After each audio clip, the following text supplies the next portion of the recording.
yaitu kitab Mukhtasar Zadul Ma'ad, ringkasan dari kitab Zadul Ma'ad yang ditulis oleh Al-Imam Ibnul Qayyim rahimahullahu ta'ala, di mana di dalam kitab ini disebutkan tentang petunjuk-petunjuk Nabi Muhammad sallallahu alaihi wasallam, terutama di dalam masalah ibadah. Sekarang kita masuk ke dalam pembahasan selanjutnya. Berkata Al-Imam Ibnul Qayyim rahimahullah,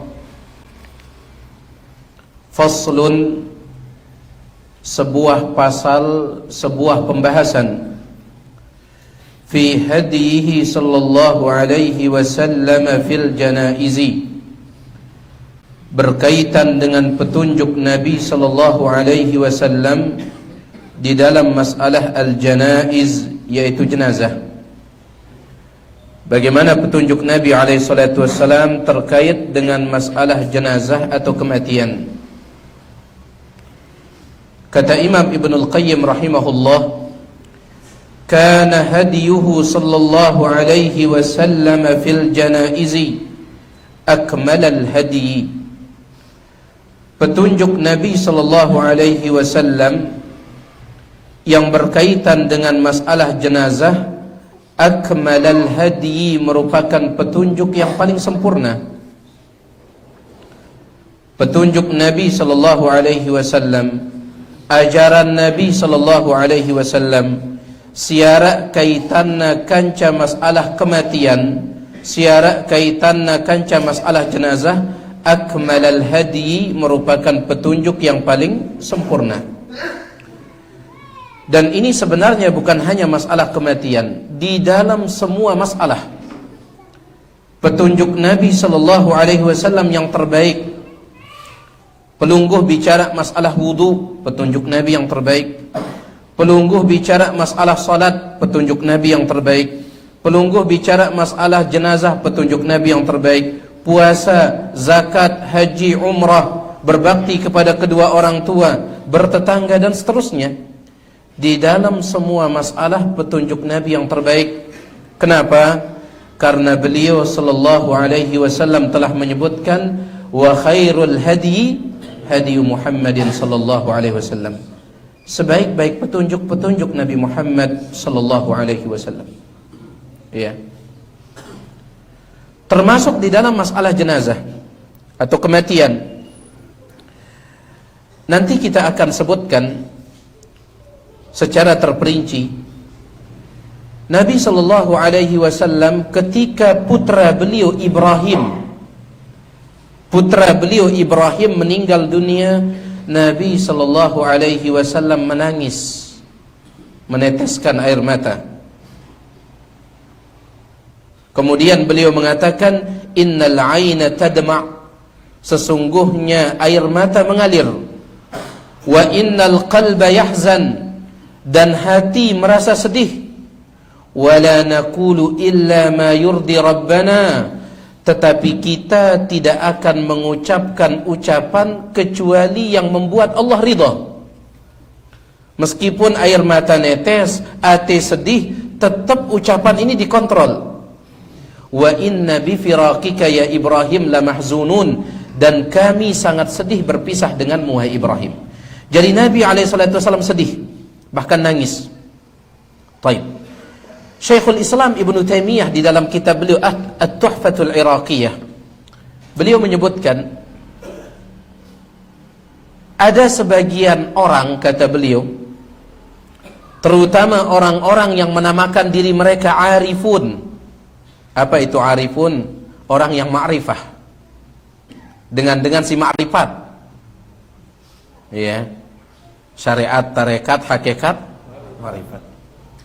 Kata beliau, ada sebagian dari ashabul ma'rifah, orang-orang yang menisbatkan diri sebagai orang-orang ma'rifat, ketika anaknya meninggal dunia, yadhak, tertawa. Ya. Mereka tertawa. Kemudian ketika ditanya, kenapa anda tertawa? Kan deliri anak dan meninggal. Jawaban mereka, ini takdir Allah dan saya harus ridha terhadap takdir Allah.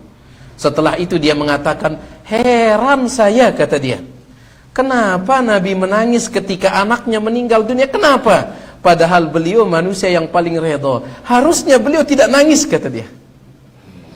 Dijawab oleh Ibnu Taimiyah rahimahullah, hadiyun Nabi sallallahu alaihi wasallam akmalu wa afdalu min fi'li hadzal 'arif. Petunjuk Nabi sallallahu alaihi wasallam lebih sempurna, lebih afdal ketimbang perbuatan orang ma'rifat itu. Itu kata Ibnu Taimiyah rahimahullah. Ya. Dan secara fitrah dia cocok anak dan meninggal dunia daliri. Ya. Paramnya itu jogang sih dengan. Inanta meninggal dunia terus ya, tertawa terbahak-bahak, orang akan mengatakan ini gila secara fitrah saja. Oleh karena itu Ibnu Taimiyah mengatakan, apapun alasannya si ma'rifat ini, kata beliau, tetap petunjuk Nabi akmal, lebih sempurna, wa afdal, dan lebih baik daripada perbuatan dia. Jadi Nabi SAW, kata Imam Ibn Al-Qayyim, hadiyuhu sallallahu alaihi wasallam fil janaizi, petunjuk beliau terkait masalah jenazah, akmalal hadi, petunjuk paling sempurna, dan juga berkaitan dengan yang lainnya. Dan ingat para jemaah sekalian, musibah yang paling besar ketika kita meyakini ada petunjuk lain yang lebih sempurna, lebih hebat ketimbang petunjuk Nabi Muhammad sallallahu alaihi wasallam. Ini musibah besar, bahkan paling besar. Kenapa? Karena ini merupakan salah satu nawaqidul Islam, pembatal Islam. Pembatal Islam nomor 4 yang disebutkan oleh Syekh Muhammad bin Abdul Wahhab At-Tamimi adalah, man i'taqada anna hadiya ghairin nabi sallallahu alaihi wasallam akmalu min hadihi. Siapa yang meyakini ada petunjuk selain petunjuk Nabi alaihi salatu wasallam lebih sempurna, lebih mulia ketimbang petunjuk Nabi alaihi salatu wasallam. Ini musibah besar ini. Iya. Yakini ndek nara petunjuk, ndek nara ajaran, ndek nara contoh, kecuali petunjuk, ajaran dan contoh Nabi SAW itu yang paling mulia. Mukhalifan lihadi sairil umam, petunjuk Nabi SAW berkaitan dengan jenazah, mukhalifan, menyelisihi, lihadi sairil umam, petunjuk-petunjuk umat-umat yang lain. Ya.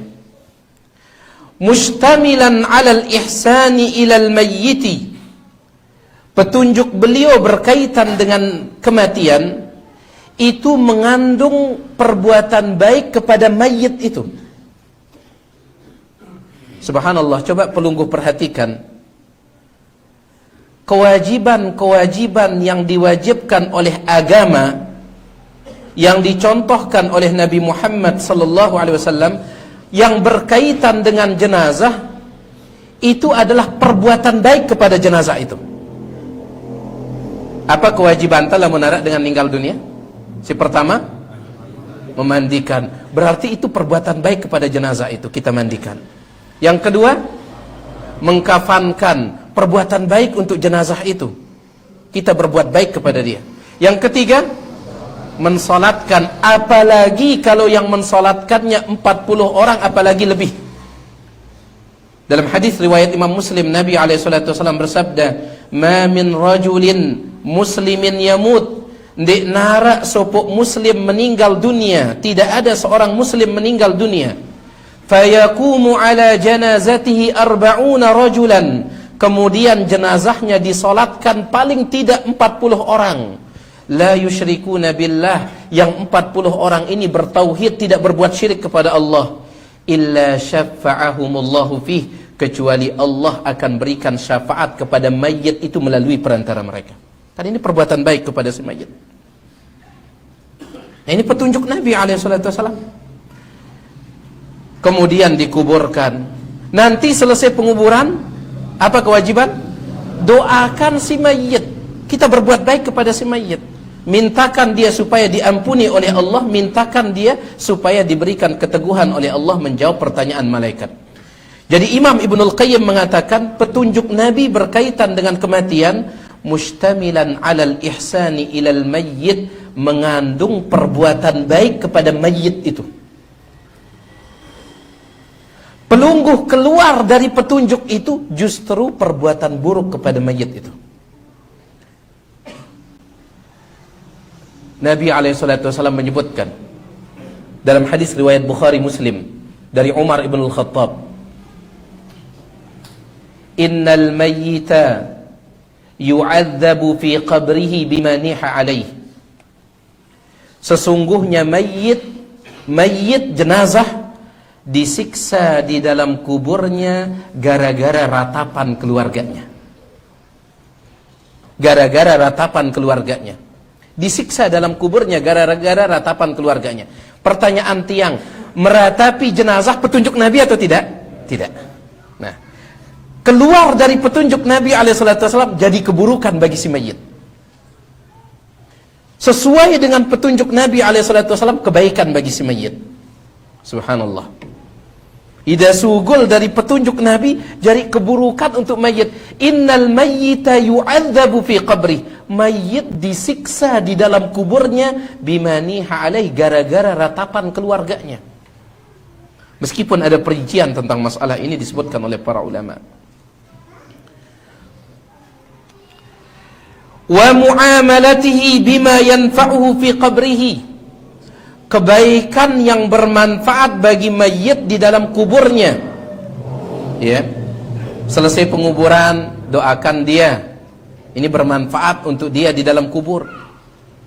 Di antara petunjuk Nabi SAW, lamun mayit ini dia punya hutang, segera bayar hutangnya. Supaya ada manfaat dia dapatkan dalam kubur. Yang ngumbe jamaah sekalian, karena mayit ketika punya hutang, kemudian belum dibayarkan, disebutkan dalam sebagian hadis bahwasanya ia merasakan panas di dalam kuburnya. Ya. Nabi SAW tatkala akan menyolatkan jenazah, Nabi SAW ia berketuan kepada para makmum, para jamaah. Apakah jenazah ini punya hutang? Kata mereka, betul wahai Rasul, dia punya hutang. Kata Nabi, sallu ala sahibikum.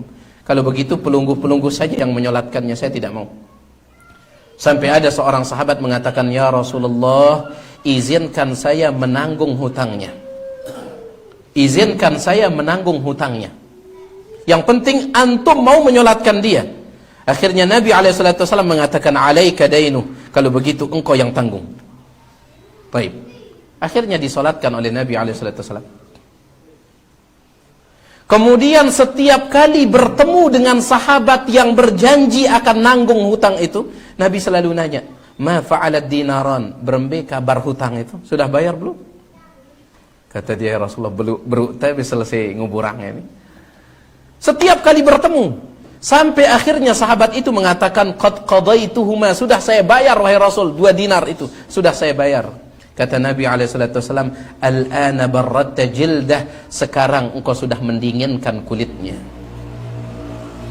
Kata para ulama, kapan mayit itu lepas dari tanggung jawab, atau kapan mayit itu dia merasakan kedinginan? Kalau sudah dibayar, bukan sekedar ditanggung. Ya. Paham ini? Kalau sudah dibayar, bukan sekedar ditanggung. Sahabat itu mengatakan, ya Rasulullah, tiang yang tanggung. Tiang yang tanggung. Ya. Ketika dibayar, baru Nabi mengatakan, al-ana barratta jaldah. Sekarang engkau sudah mendinginkan kulitnya. Sekarang setelah engkau bayar. Bukan tatkala mengatakan, saya yang tanggung. Bukan. Ya. Baik. Jadi bermanfaat untuk kubur, di dalam kuburnya. Wa yauma ma'adih, dan bermanfaat ketika dia kembali menghadap Allah pada hari kiamat. Jadi petunjuk Nabi terkait kematian, ada kebaikan untuk siapa? Mayit. Wa 'alal ihsani ila ahlihi wa aqaribih. Petunjuk Nabi terkait kematian juga mengandung kebaikan untuk keluarga mayit. Kebaikan untuk mayit, kebaikan juga untuk keluarga mayit. Ya. Mana contohnya? Tatkala ada orang meninggal dunia, kita disunnahkan datang bertakziah kepada keluarga mayit. Apa ngaranna takziah jemaah sekalian? Apa takziah? Naam, takziah itu bahasa Arab, lamun bahasa anta menghibur. Hibur keluarga mayit, berbuat baik kepada mereka. Mereka sedang sedih, hibur dengan ucapan-ucapan yang baik. Di antaranya, inna lillahi ma akhadha, milik Allah apa yang Allah ambil. Walahu ma a'ta, milik Allah apa yang Allah berikan. Sin sadekna itasi Allah itu milik Allah, titipan itu. Maka ketika Allah mengambilnya, jangan salahkan takdir Allah. Kenapa? Allah mengambil titipan. Ya. Sebagaimana dikatakan oleh Abu Darda. Kata Abu Darda, semuanya ini adalah titipan. Wala budda min wadi'atin an turad, dan yang namanya titipan pasti dikembalikan.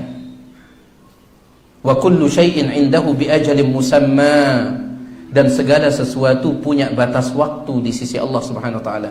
Fal tasbir wal tahtasib, sila ada sabar, sila ada berharap pahala. Jadi kita bertakziah, berbuat baik kepada keluarga mayit. Ya. Contoh lain jamaah sekalian, Nabi alaihissalatu wassalam dalam hadis riwayat Abu Dawud, Tirmidzi, Ibnu Majah, Imam Ahmad dan yang lainnya dengan sanad yang hasan, tatkala Ja'far bin Abi Talib ini sepupu misan pisah Nabi Muhammad sallallahu alaihi wasallam. Tatkala Ja'far meninggal dunia di perang Mu'tah, maka Nabi alaihi salatu wasallam mengatakan kepada para sahabat, isna'u li ali Ja'farin ta'aman, kepada sahabat, buatkan keluarga Ja'far makanan. Fa innahu qad atahum ma yushghiluhum, karena mereka sedang mendapatkan musibah yang membuat hati mereka sibuk. Buatkan mereka makanan. Ndekna sebaliknya keluarga mayit yang buat makanan untuk dengan si datang. Kata Nabi alaihissalatu wassalam, wahai para sahabat, buatkan keluarga Ja'far makanan, mereka sedang sibuk saat ini. Hati mereka sibuk, pikiran mereka sibuk, buatkan mereka makanan. Jadi ada unsur perbuatan baik kepada keluarga mayit. Ini petunjuk Nabi alaihissalatu wassalam. Kebaikan bagi mayit, kebaikan juga bagi ahli mayit, keluarga mayit. Wa ala iqamati ubudiyatil hayy lillahi wahdahu fima yu'amilu bihil mayyita. Ya subhanallah. Petunjuk Nabi berkaitan dengan kematian. Di dalamnya ada kebaikan bagi mayit, kebaikan bagi keluarga mayit, kebaikan juga bagi kita yang hidup yang bukan keluarganya. Ita si hidup sindek nara hubungan keluarga juga dapat kebaikan. Dapat kebaikan. Mana kebaikannya? Meskipun betul ini musibah, orang sedang dapat musibah, tetapi bagi kita ini peluang juga untuk mendapatkan pahala. Dalam hadis yang disahihkan oleh Syalbani rahimahullah, sai mandi jenazah, barang siapa yang memandikan jenazah, fakatamahu, kemudian dia sembunyikan aib jenazah itu. Arak kita ada li awak jenazah nu kurang bagus, dia tutup, dia sembunyikan. Ya. Dia sembunyikan aib, cacat yang ada di tubuh jenazah yang dia mandikan, dia sembunyikan. Maka Allah Subhanahu wa taala ghafarallahu lahu 40 marratan, Allah mengampuni dia 40 kali. Ini kebaikan bagi kita yang hidup.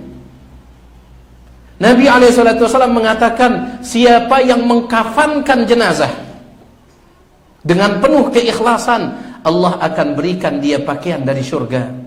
Nabi alaihi salatu wasallam mengatakan, sai nyolatin jenazah, apalagi ikut menguburkan, dapat berapa? 2 qirat. 2 qirat sebesar gunung Uhud. Jadi kebaikan untuk mayit, kebaikan untuk keluarga mayit, kebaikan lil hayyi bagi yang hidup yang bukan keluarga mayit.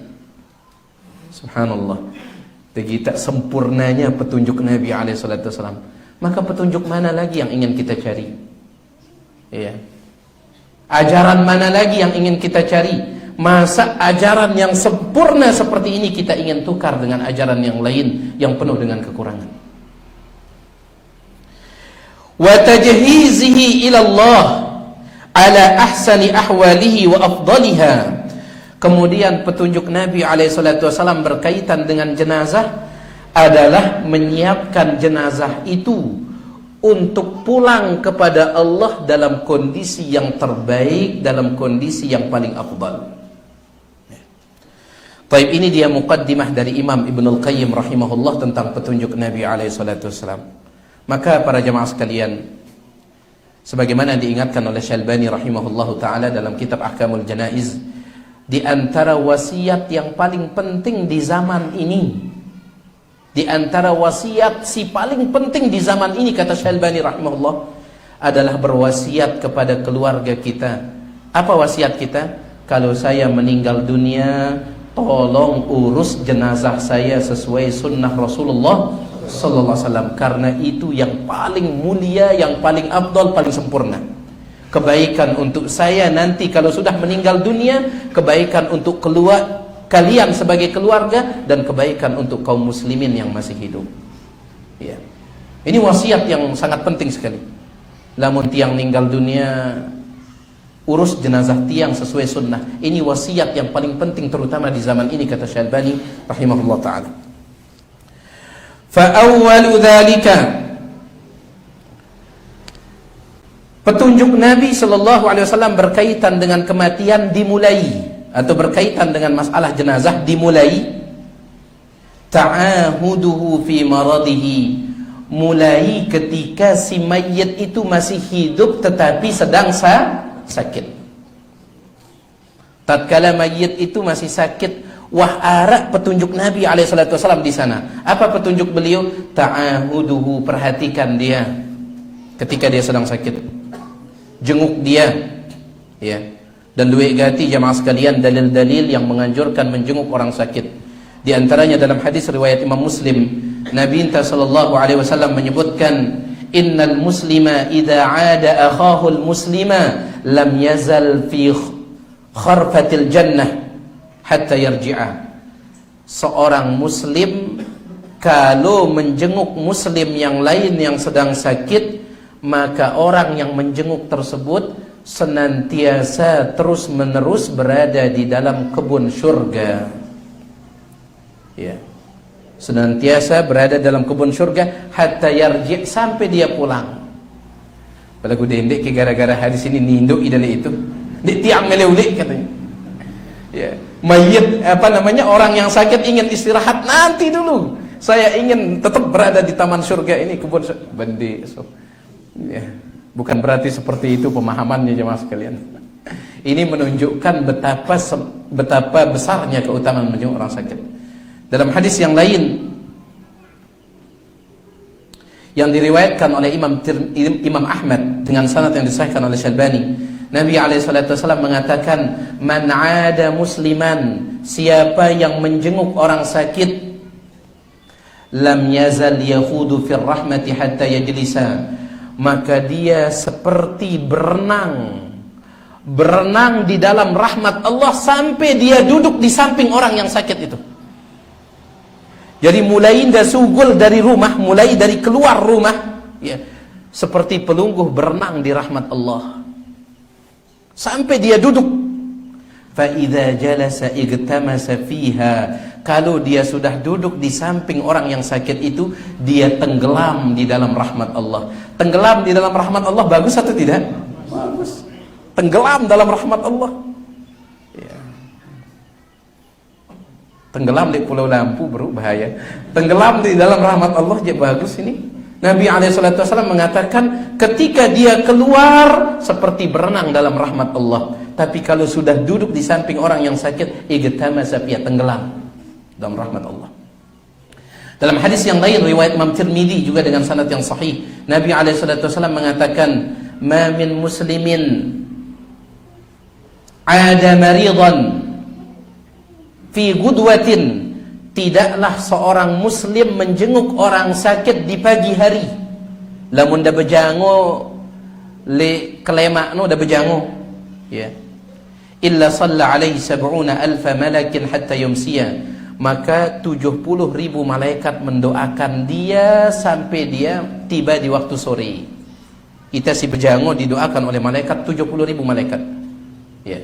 Wa idza 'adahu 'ashiyatan, apabila dia menjenguknya di sore hari, illa shalla alaihi sab'una alfa malakin hatta yusbiha. 70.000 malaikat juga mendoakan dia sampai masuk waktu pagi besok.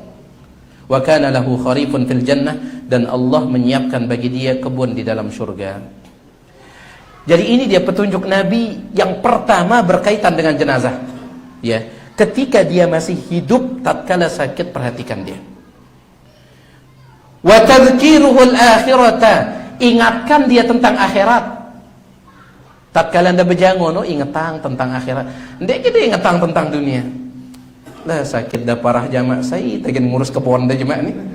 Pendek kan? Ya. Ingatkan dia tentang akhirat deh ndek. Pok luwe nak kebon dah ini.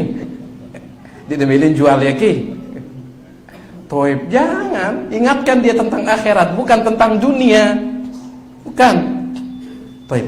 Wa tadhkiruhul akhirah, ingatkan dia akhirat. Kenapa? Karena ketika seseorang meninggal dunia, berarti hubungannya dengan dunia sudah terputus dan dia sudah mulai menjalin hubungan dengan akhirat. Sebagaimana sabda Nabi dalam riwayat Imam Ahmad, innal mu'mina idza kana fi inqita'in minad dunya wa iqbalan ila al-akhirah. Seorang mukmin idza kana fi inqita'in minad dunya, kalau hubungannya dengan dunia akan terputus, wa iqbalin ilal akhirah, dan dia akan mulai berhubungan dengan akhirat, maka ingatkan dia dengan akhirat, karena dia akan menjalin hubungan dengan akhirat. Ya. Wa amruhu bil wasiyah, kemudian suruh dia berwasiat. Ya. Ingatkan dia, sang arak ginda wasiatang timpak keluarga anda wasiatang. Ya. Kalau wasiat berkaitan dengan harta warisan, maka tidak boleh berwasiat kepada ahli waris. Ya. Jadi kalau berkaitan dengan harta warisan, tidak kanggo berwasiat kepada ahli waris. Mengatakan anak si paling belik kasih dia sekian, kasih dia kebun yang di sana. Anak yang paling kecil kebun yang di sana. Anak yang di tengah kasih dia ini. Nggak boleh ini, nggak boleh. Kenapa? Karena bagian ahli waris sudah ditentukan oleh agama. Nabi SAW bersabda, innallaha qad a'ta kulli dhi haqqin haqqahu. Sesungguhnya Allah telah menetapkan setiap ahli waris bagiannya. Fala wasiyata li waris, tidak boleh lagi berwasiat kepada ahli waris terkait warisan. Lamun wasiat agama harus, ya, sebelum meninggal dunia kumpulkan semua ahli waris. Ingat, kalau saya meninggal dunia tetap tauhidkan Allah, jangan lepas tauhid. Ini harus ini. Ahli waris ataupun bukan ahli waris, wasiatkan mereka. Ya, sebagaimana yang dilakukan oleh Nabi Ya'qub alaihissalam. Allah ceritakan dalam Al-Quran surah Al-Baqarah, am kuntum syuhada'a idh hadara Ya'qub al-maut. Apakah kalian hadir ketika Nabi Ya'qub didatangi oleh kematian? Idh qala li banih, dia berkata kepada anak-anaknya, ma ta'buduna min ba'di, apa yang akan kalian sembah kalau aku meninggal dunia? Dia tidak mengatakan ma ta'kuluna min ba'di, apa yang akan kalian makan kalau aku meninggal dunia. Tidak, ma ta'buduna min ba'di, kira-kira kita tetap bertauhid kalau aku meninggal dunia, kata Nabi Ya'qub. Begitu pula disebutkan dalam riwayat Imam Ahmad, Nabi SAW mengatakan, inna Nabi Allah Nuhan, Nabi Nuh tatkala lamma hadarathul wafah, ketika dia akan meninggal dunia, qala li bnihi, dia berkata kepada anaknya, inni qasun alaikal wasiyah, wahai anakku, aku ingin berwasiat kepadamu. Amuruka bithnatain wa anhaka anisnatain, aku perintahkan engkau dengan 2 perintah dan aku larang engkau dari 2 larangan. Mana dia 2 perintah? Yang pertama tauhidkan Allah, yang kedua perbanyak zikir, terutama subhanallah wa bihamdi. Mana dia 2 larangan? Asyirku wal kibr, kesyirikan dan kesombongan. Ya, kesyirikan dan kesombongan. Jadi intinya, lamun dia jenguk dengan sakit, lamun dia bejango, ya, ingatkan dia tentang akhirat. Kemudian kalau dia ada wasiat, suruh dia apa? Berwasiat. Suruh dia berwasiat. Baik. Wat taubati, suruh juga dia memperbanyak taubat, memperbanyak istighfar. Karena para jamaah sekalian, yang paling kita butuhkan ketika akan meninggal dunia adalah dosa kita diampuni oleh Allah. Nabi kita sallallahu alaihi wasallam, Nabi Muhammad alaihi salatu wasallam, ketika sudah selesai melakukan Fathu Makkah. Apa itu Fathu Makkah jemaah sekalian? Ya, penaklukan kota Mekah atau pembebasan kota Mekah. Kota Mekah dibebaskan, tadinya kota kekufuran, kota kesyirikan, dibebaskan menjadi kota tauhid dan kota iman. Tidak lama setelah Fathu Makkah, tidak lama setelah itu Nabi SAW akan meninggal dunia. Pelunggu perhatikan firman Allah Subhanahu wa taala. Idza jaa nasrullahi wal fath. Apabila datang pertolongan Allah dan fatah, penaklukan, kemenangan.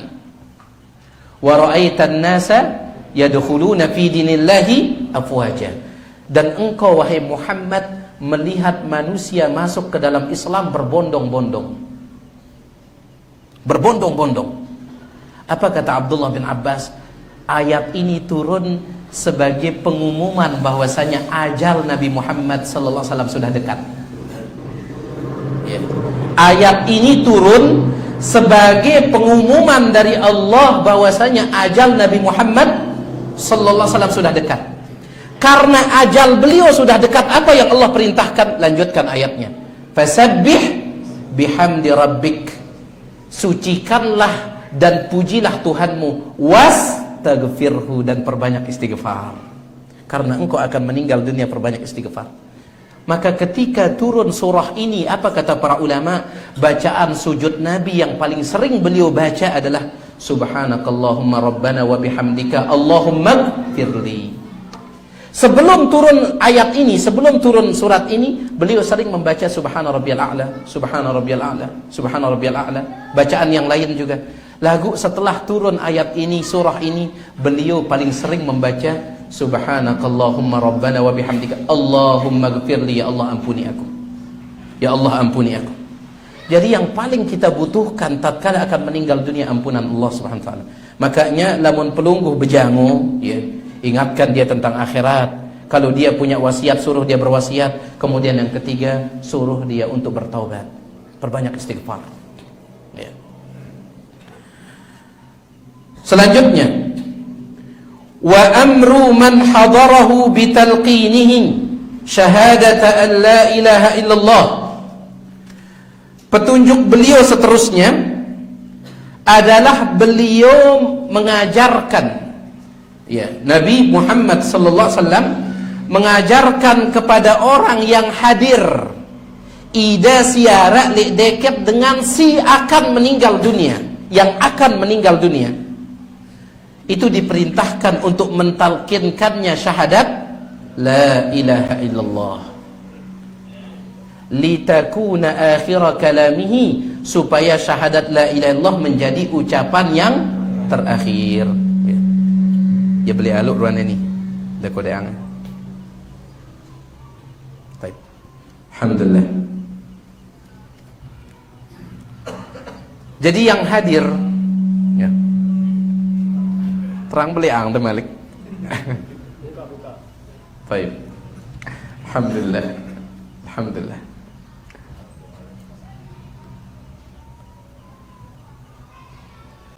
Jadi yang hadir di samping orang yang akan meninggal dunia, yang akan meninggal dunia.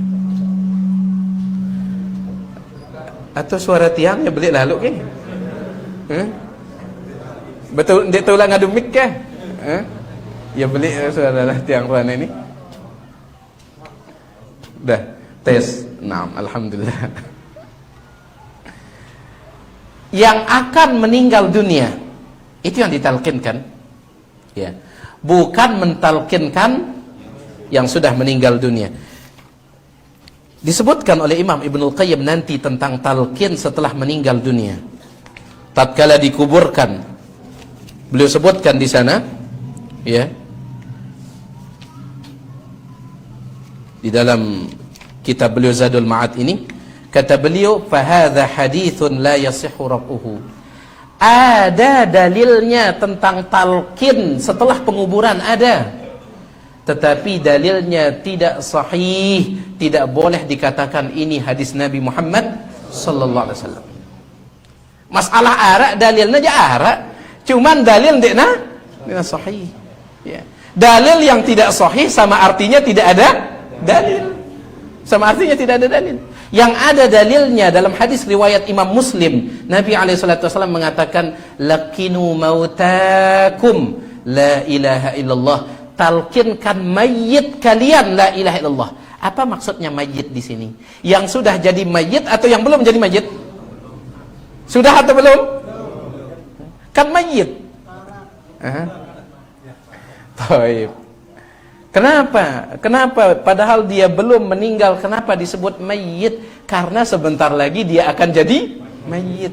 Sama seperti firman Allah, ayat Allah tatkala Allah berfirman kepada Nabi Muhammad sallallahu alaihi wasallam, Nabi masih hidup. Nabi masih hidup. Allah turunkan firman-Nya, "Innaka mayyitun", wahai Muhammad engkau mayit. Nabi itu masih hidup ini. Wahai Muhammad engkau mayit, maksudnya engkau akan jadi mayit. Begitu pula dengan hadis ini. Talkinkan mayit kalian la ilaha illallah. Mayit di sini yang akan meninggal dunia atau yang sudah? Yang akan meninggal dunia. Dikuatkan lagi oleh hadis yang lain riwayat Imam Abu Dawud, "Man kana akhiru kalamihi la ilaha illallah dakhalal jannah." Siapa yang ucapan terakhir berarti dia belum meninggal dunia. Siapa yang ucapan terakhirnya la ilaha illallah maka dia akan masuk surga. Nah, ini petunjuk Nabi SAW ditalkinkan. Iya. Dan sebagaimana yang pernah kita sampaikan, bahwasanya ketika seseorang ditalkinkan la ilaha illallah, maka terkadang dia bisa menjawab dengan lisan, terkadang dia menjawab dengan perbuatan. Ini dijelaskan oleh Syekh Muhammad bin Shalih Al-Utsaimin. Ya. Ita sinalkinang, kita yang menalkinkan dia, talkinkan dia dengan pelan, la ilaha illallah. Kemudian lihat jawaban dia. Terkadang dia menjawab dengan lisan, la ilaha illallah. Kata Syekh Ibnu Utsaimin, terkadang dia tidak bisa menjawab dengan lisan. Kenapa? Karena kondisi kematian ini kondisi yang berat. Tapi terkadang dia menjawab dengan perbuatan. Ya, dulu pernah tiang menalkinkan seorang yang akan meninggal dunia. Kebetulan beliau ini dia tidur di samping tembok. Dia tidur di samping tembok. Kemudian tiang talkinkan la ilaha illallah, maka dia masukkan jarinya ke dalam mulutnya. Setelah itu dia tulis kalimat la ilaha illallah di tembok baru meninggal dunia. Ya, subhanallah. Dia masukkan ini, dia basahi pakai ludahnya, tangannya. Kemudian dia tulis la ilaha illallah di tembok baru meninggal dunia. Dia tidak ucapkan tapi dia tulis. Kata Syekh Ibnu Utsaimin, terkadang jawabannya pakai ucapan, terkadang pakai perbuatan. Karena berat orang sakratul maut, berat. Iya. Berat. Baik. Jadi kita usahakan mendalkinkannya litakuna akhir kalamih, supaya la ilaha illallah jadi ucapan terakhir.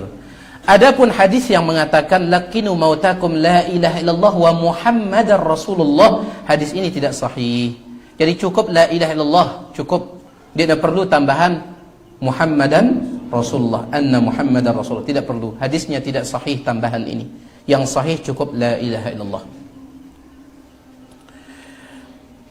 Petunjuk beliau selanjutnya, thumman nahyu, kemudian beliau melarang an adatil umami allati la tu'minu bil ba'thi wan nusyur. Beliau melarang dari kebiasaan umat-umat yang tidak beriman kepada hari kebangkitan. Apa kebiasaan mereka? Min latmil khudud, seperti menampar-nampar pipi.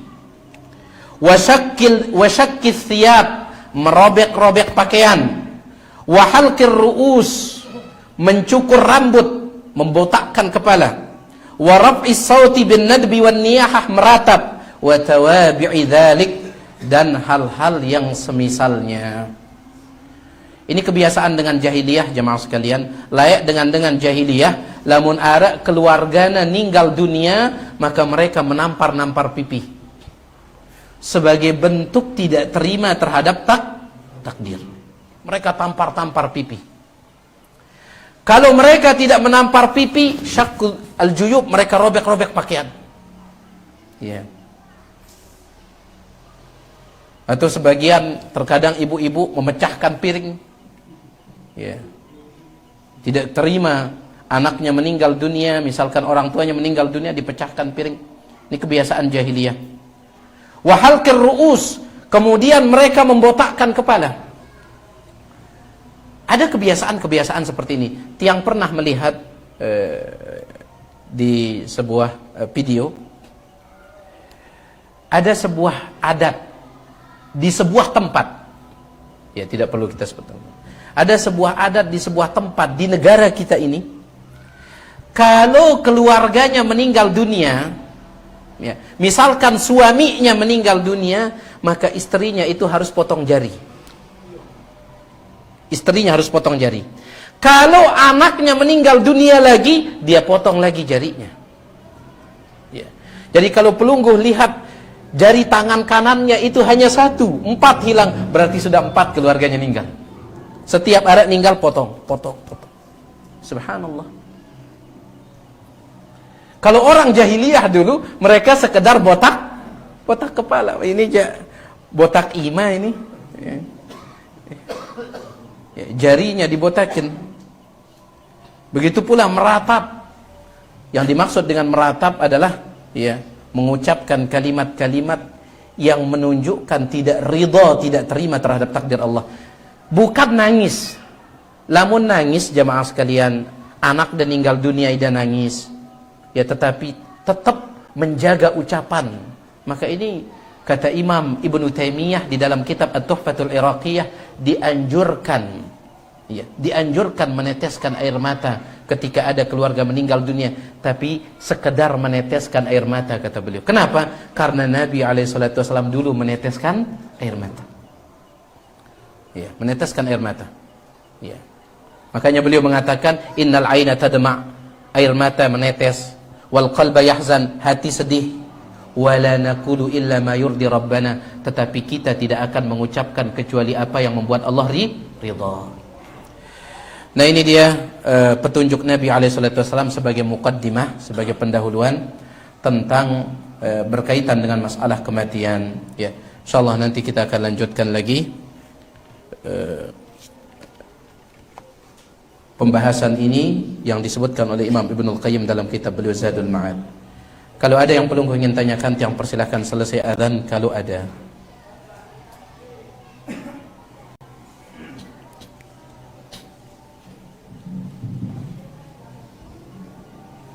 Allahu Akbar,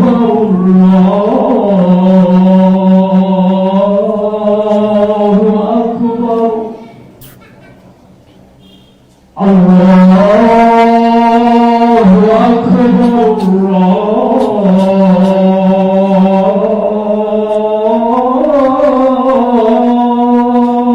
Akbar. Asyhadu an la ilaha illallah.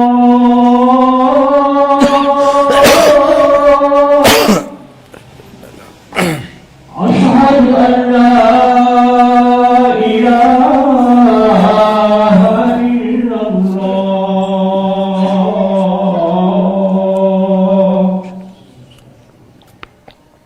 Asyhadu anna Muhammadan Rasulullah.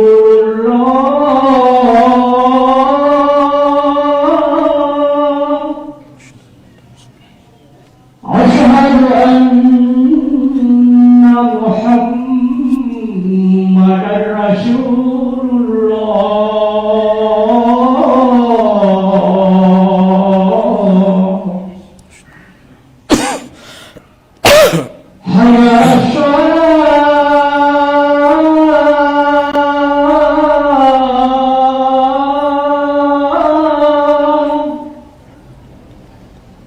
Hayya 'alas shalah.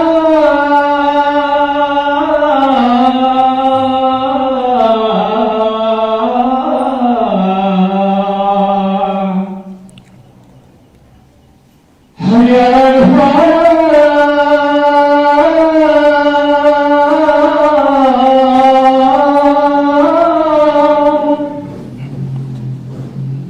Hayya 'alal falah.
Ada yang antum ingin tanyakan jawab sekalian?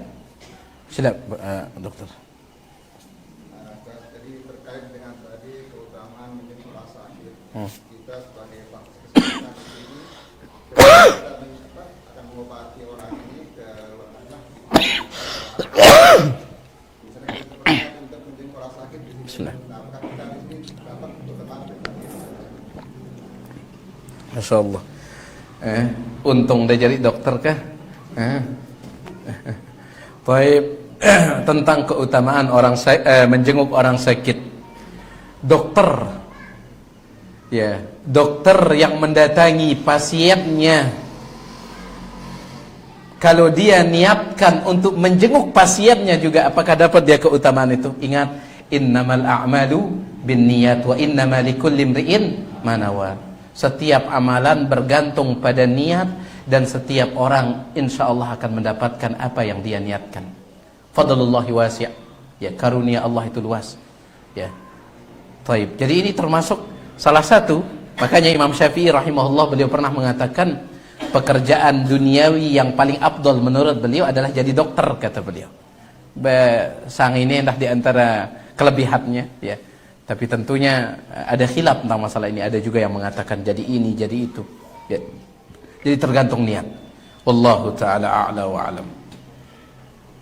Baik, sila.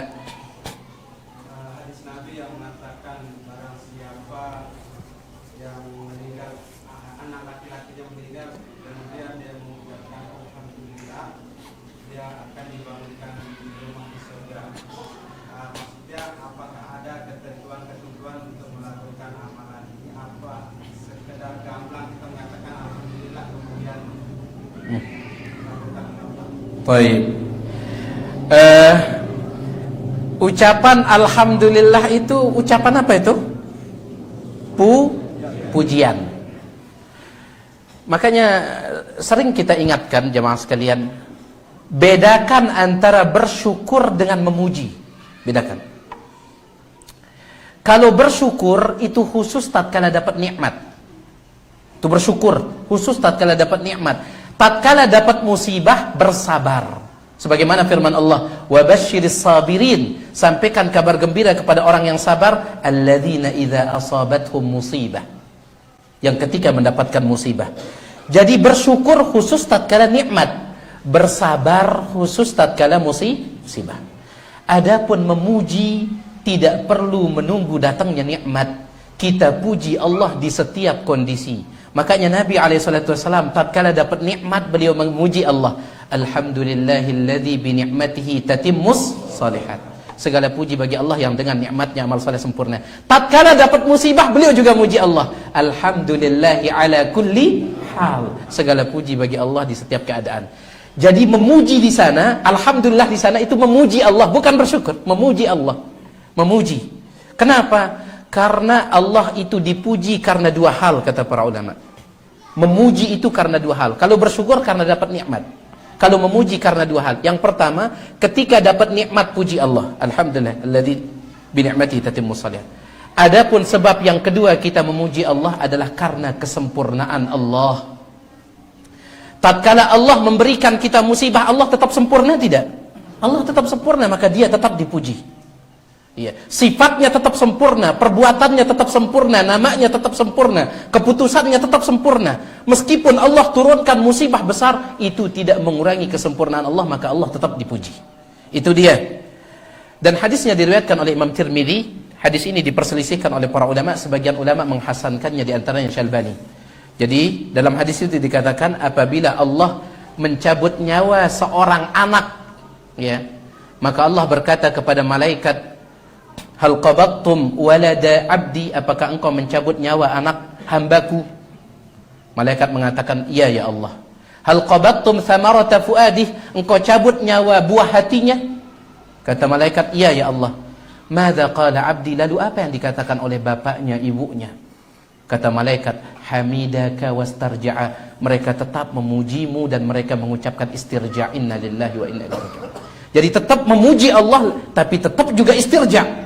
Maka Allah katakan, ibnu lahu baitan fil jannah, buatkan dia istana di dalam surga, wasammuhu baital hamdi, dan namakan istananya itu istana pujian. Ya. Cuman ini ya berat tentu nanti. Ya. Namun inna lillahi wa inna ilaihi rajiun masih bisa. Lagu alhamdulillah ini tatkala musibah ya berat ini. Ya. Wallahu taala a'lam wa alam. Sila.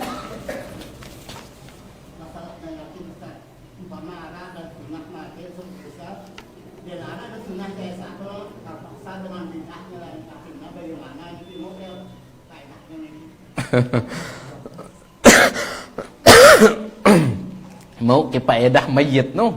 La ilaha illallah.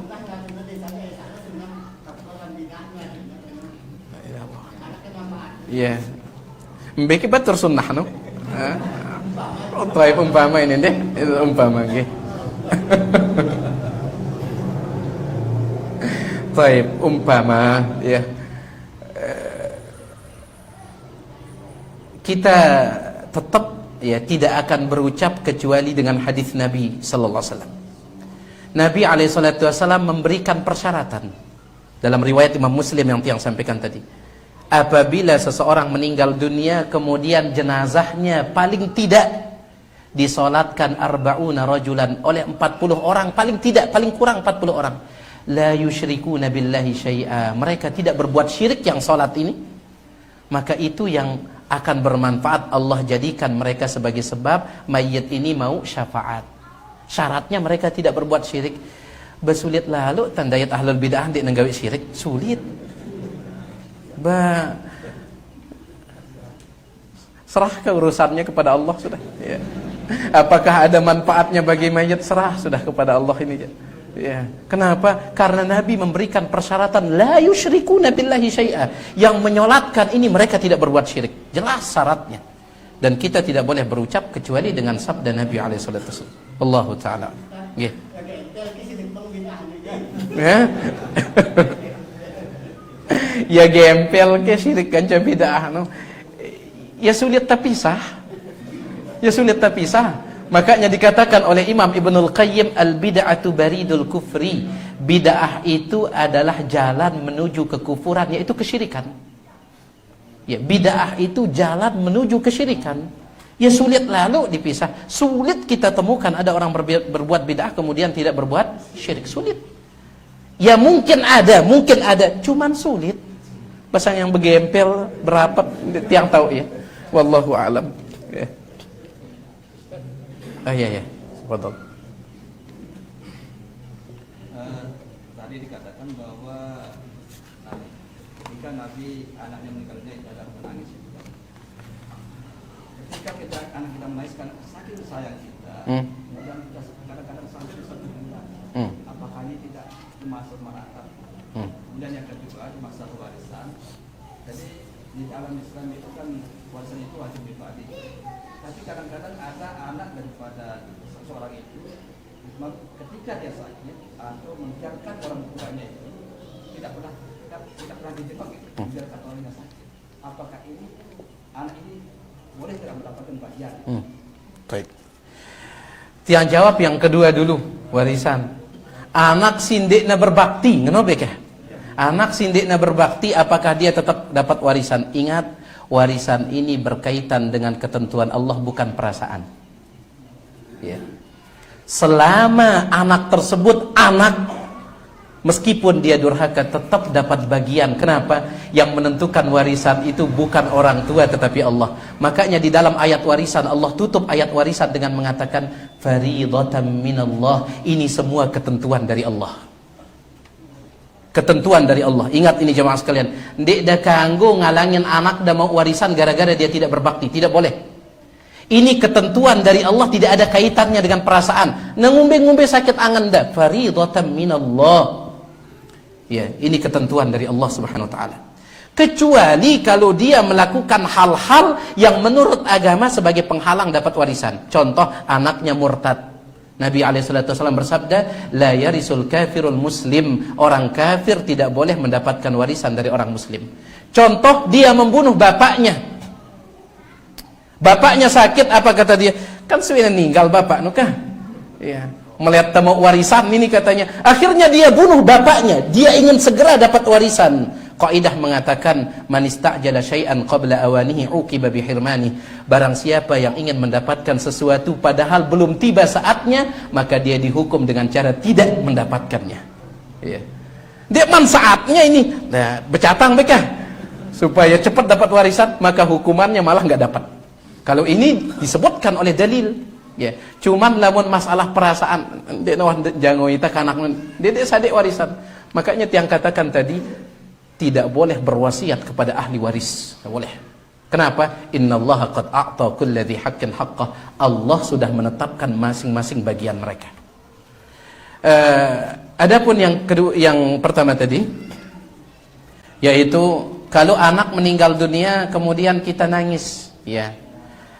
Lagu sampai 1 bulan, ndek kena meratap termasuk ini. Yang disebut meratap kata para ulama, nanti Imam Ibnul Qayyim sebutkan di sini dalam kitab Zadul Ma'ad, ya. Beliau sebutkan yang meratap yang dilarang itu al-buka ma'as saut.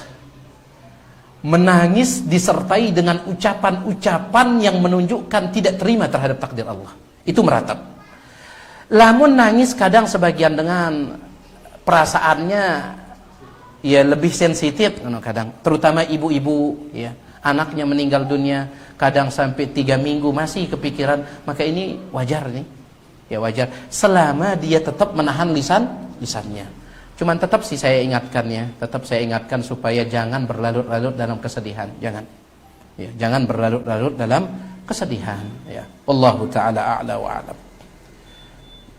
Silakan. Ustaz, nyambung pertanyaan tadi itu ya Allah, penting sekali masalah. Karena musibah terbesar bagi seseorang itu adalah kematian ini, Ustaz. Iya. Apa tidak seharusnya orang apabila dia bersendirian dalam suatu kampung itu dia harus hijrah gitu untuk mencari Allah? Baik, apakah dia harus hijrah? Para ulama mengatakan kalau dikatakan harus tidak. Kecuali kalau di tempat itu dia tidak bisa menampakkan agamanya, baru dia harus hijrah. Ya. Selama masih bau menampakkan agama, masih bisa dia tampakkan sunnah meskipun sendirian. Ya, tatkala solat berjamaah, ompok-ompoknya mengikuti solat jamaah, solat yang sesuai dengan sunnah. Tapi masih bisa, ya. Atau tatkala dia berpuasa sesuai dengan sunnah, masih bisa. Maka di sini tidak harus dia berhijrah, tidak harus dia berhijrah. Ya, ya. Cuman tetap para ulama mengatakan lebih baik dia berhijrah sebagaimana disebutkan oleh Syekh bin Utsaimin rahimahullah. Yang wajib hijrah adalah orang yang tidak bisa menampakkan agamanya, wajib dia hijrah.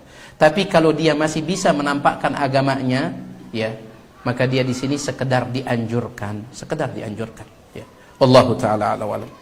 Di sini ada satu pertanyaan. Ketika ada orang meninggal dunia, kebiasaan kita di kampung-kampung pergi bertakziah dengan membawa uang para lelaki, sedangkan perempuannya datang membawa beras. Apakah ini tidak bertentangan dengan petunjuk Nabi sallallahu alaihi wasallam? Tiang pribadi belum pernah mendapati penjelasan ulama tentang ini. Cuman dulu tiang pernah tanyakan kepada salah seorang ustadz kita, ya, ustadz senior kita, ustadz sepuh kita, yang tanyakan masalah ini. Kata beliau, insyaallah tidak menjadi masalah, dan dia masuk dalam hadis isna'u li ali Ja'farin ta'aman, ya, persiapkan atau buatkan untuk keluarga Ja'far makanan, ya, meskipun ini bentuknya mentah, cuman kata beliau ini bagian dari membantu. Kenapa Nabi SAW mengatakan buatkan keluarga Ja'far makanan? Bukan sebenarnya makanannya kata beliau, tetapi intinya adalah bantu mereka, itu intinya, ya. Jadi penjelasan ulama, tiang pribadi belum pernah menjumpainya penjelasan ulama, ya.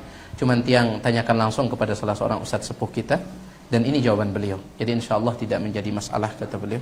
Ini bagian dari membantu mereka, ya. Kemudian di sini berkaitan dengan menjenguk orang sakit, biasanya kita menjenguk orang yang ada kaitan kekeluargaan, sedangkan ada tetangga yang sakit jarang kita jenguk. Nabi SAW mengatakan innal muslim idza ada akhahul muslim, seorang muslim kalau menjenguk saudaranya sesama muslim. Saudara sesama muslim harus berkeluarga atau enggak? Enggak. Innamal mu'minuna ikhwah, orang beriman itu semuanya bersaudara. Ya. Wallahu taala a'la wa alam. Baik, ini dia jemaah sekalian apa yang bisa tiang sampaikan. Yang maaf atas segala kekurangan, mudah-mudahan ada manfaatnya. Subhanakallahumma bihamdik, asyhadu an la ilaha illa anta astaghfiruka wa atubu ilaik. Assalamualaikum warahmatullahi wabarakatuh.